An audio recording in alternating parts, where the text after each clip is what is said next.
Qui in gioco non c'è la soddisfazione di una esigenza egoistica di un territorio a danno degli altri. Il problema del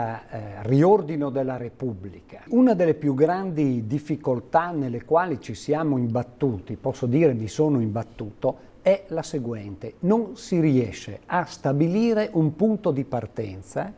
perché per stabilire un punto di partenza bisogna aver indagato in profondità le questioni, averci pensato a lungo, aver individuato quale può essere il senso della proposta che si fa e della soluzione che si adombra. È facile prospettare un'obiezione. Mi scusi, ma quando mai e dove sta scritto nelle bozze che sono state elaborate c'è qualcosa che sia preordinato alla violazione di quel che è previsto nella Costituzione?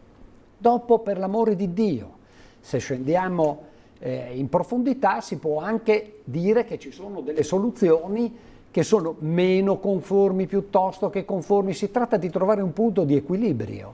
ma nelle bozze c'è un richiamo costante, oltretutto, ai principi fondamentali, che sono quelli della parte prima, proprio dei primi articoli